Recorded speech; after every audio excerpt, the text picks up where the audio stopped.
Hello दोस्तों, मैं हूं आपका दोस्त एडवोकेट शिवेंद्र प्रताप सिंह। आज हम बात करेंगे कि क्या सज़ा हो जाने के बाद भी जमानत हो जाती है या नहीं। तो आपको बता दें, देखिए, जमानत आपका अधिकार है, जब चाहें तब आप फाइल करें।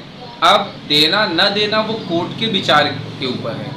भाई, अगर आपने ग्राउंड्स दिया है, आपके साथ अन्याय हुआ है, आपके साथ सही न्याय नहीं हुआ है, या आपके साथ जो आपने ग्राउंड्स दिए हैं वो सही है, उसका इस्तेमाल नहीं किया गया, उसको आधार को सही ना मानते हुए आपकी ज़मानत खारिज कर दी गई है, तो फिर आगे आप सेशन ने खारिज किया तो हाई कोर्ट ने खारिज किया हो तो सुप्रीम कोर्ट जा सकते हैं, आपका वो अधिकार है। दूसरी बात ये, सबसे ज़्यादा लोग परेशान रहते हैं कि अगर आपको सज़ा हो गई है डिस्ट्रिक्ट कोर्ट से, लोअर से, सेशन से, जब जहाँ से भी, अगर आपको सेशन से अर्थात ट्रायल कोर्ट से सज़ा हो गई है, अब वो अपराध कोई भी हो, बलात्कार का हो, हत्या का हो, 307 का हो, जो भी है, किसी भी अपराध में अगर आपको सज़ा हो गई तो क्या सवाल उठता है कि क्या आपको जमानत पर छोड़ा जा सकता है। तो आपको बता दें, अगर ट्रायल कोर्ट ने आपको सज़ा सुना दी और आप जेल में चले गए, तो सबसे पहला काम आप देखिए, बेल तो फाइल कर सकते हैं, बेल फाइल आप कर सकते हैं हाई कोर्ट में। अब जो अपील में बेल फाइल होगी उसमें दो चीज़ें हैं। अक्सर सबसे पहले लोग पूछते हैं क्या पैसा लगेगा और कितना समय लगेगा। तो दोस्तों, बता दूं आपको कि जो भी व्यक्ति समय बता दिया, अब समय का ये न बताने का ये मतलब नहीं है कि 10 साल लगेगा, ऐसा नहीं है। समय जो बता दिया, जो कह देगा कि 10-15 दिन में मैं करा दूंगा, 1 महीने में करा दूंगा, तो आप सीधे समझ जाएं कि उनसे आपको काम नहीं कराना है। अरे भैया, अपील की बेल है, आप क्या समझ रहे हैं आपको 1 महीने में छोड़ दिया जाएगा? कैसे आपने सोच लिया? इतनी जल्दी डेट पे आ जाएगी, या आ गई तो इतनी जल्दी सुनवाई हो जाएगी? लेकिन हाँ, वो अलग की बात है कि कोई केस डिसाइड हो गया तो हो गया, वो अलग बात है, ठीक है। लेकिन जो भी कह दे कि हम 20 दिन में, 15 दिन में, 1 महीने में बेल आपकी करा देंगे, गारंटी ले ले, ठेकेदारी ले ले जिसे हिंदी में कहा जाए, तो समझिए कि आपसे सरासर ठगा जा रहा है, आपको आपसे झूठ बोला जा रहा है। दूसरा सवाल, लोग जब ये कहते हैं कितना पैसा लगेगा, तो आपको बता दें, देखिए, कोई भी हाई कोर्ट है, मैं ख़ास तौर से क्योंकि मैं इलाहाबाद हाई कोर्ट में प्रैक्टिस करता हूँ तो मैं वहीं की बात कर रहा हूँ, कोई भी हाई कोर्ट हो, कोई भी डिस्ट्रिक्ट कोर्ट हो, सभी अधिवक्ता बंधुओं के फीस अलग अलग होती है।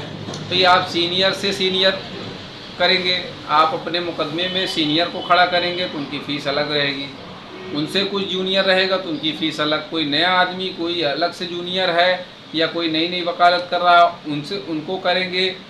लेकिन सबसे बड़ी बात, किसको कर रहे हैं इससे नहीं मतलब होता है। सबसे बड़ी बात है आपका जो व्यक्ति काम कर जाए, चाहे वो सीनियर हो चाहे वो जूनियर हो। दूसरी बात ये कि जब आपकी ज़रूरत पड़े, जब आप फ़ोन करें तो उनका फ़ोन उठना चाहिए। अब ऐसा नहीं है कि दिन भर में 50 बार फ़ोन करो, लेकिन अगर सही समय पे या सही बात के लिए आप फ़ोन कर रहे हैं तो आपका फ़ोन उठना चाहिए। इस वीडियो में एक चीज़ ये भी बता दे रहा हूँ, कैसे अधिवक्ता का नियुक्ति करें आप, कैसे समझ जाएं कि इनसे काम कराना है या नहीं कराना है। मैं माफ़ी चाहता हूँ अगर ये किसी को बुरा लगे, किसी अधिवक्ता बंधु को बुरा लगे, किसी क्लाइंट्स को बुरा लगे कि मैं क्या बोल रहा हूँ। लेकिन भैया देखिए, आपका पैसा है, आपके हाथ में है। अपील में जो बेल होती है, जो बेल फाइल करी जाती है, उसकी फ़ीस भी ज़्यादा होती है। हाँ, वो अलग बात, कोई 1 लाख, कोई 2 लाख, कोई 4 लाख ले लेता है उतने काम के लिए, कोई 50,000 में तैयार हो जाता है। लेकिन अब इस एक तरह की बात और होती, कुछ लोग पहले आधा पैसा लेते, आधा बाद में ले लेते हैं। आपको कभी भी पूरा पैसा नहीं देना चाहिए मेरे हिसाब से। क्यों?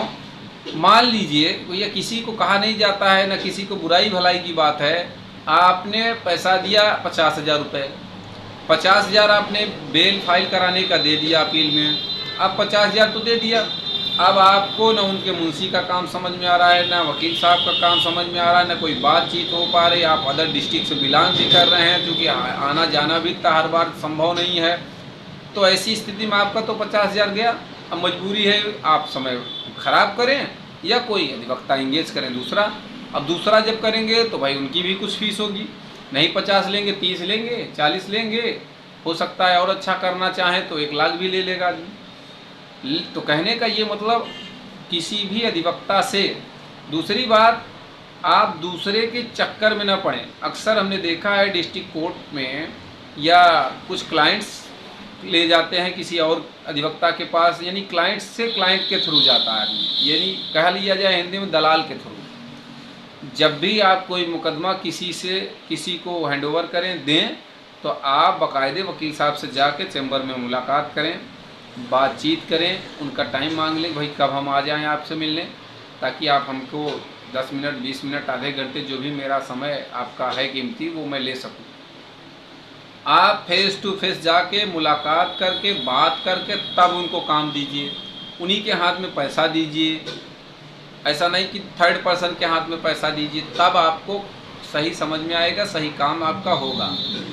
क्योंकि देखिए किसी भी अधिवक्ता बंधु से जब आप मिलें, चैम्बर में जाके मिल लें, तो आपको ढूंढना नहीं पड़ेगा उनको, जब ज़रूरत पड़ेगी आप उनसे जाके मिल लेंगे। संभव हो तो अधिवक्ता बंधु के घर पे चले जाएं, क्योंकि सब लोग अपनी एक ऑफिस खोलते हैं, चाहे घर पे चाहे बाहर, हर व्यक्ति की ऑफिस होती है। तो इस तरह से अपील की बेल आप फाइल कराएं, बेल होगी, ऐसा नहीं है कि नहीं होती है, लेकिन जो 10-15 दिन 20 दिन का समय कहते समझ जाइए कि वो बेल नहीं करा पाए, और या तो आप उनको पैसा देने के बाद फंस जाएंगे, या तो आप उनसे हटिए, दूसरा वकील करिए तो भी डबल पैसा लगेगा, इस तरह से। तो उम्मीद करता हूँ, आशा करता हूँ आज की जानकारी आपको बेहद पसंद आई होगी। फिर भी कोई सवाल शेष रह जाता है, अगर आप परेशान हैरान हैं तो स्क्रीन पर चल रहे नंबर से आप बात कर सकते हैं डायरेक्ट। किसी भी प्रकार का कोई चार्ज, कोई पैसा नहीं लिया जाता है, निःशुल्क सेवा है एकदम बातचीत करने की।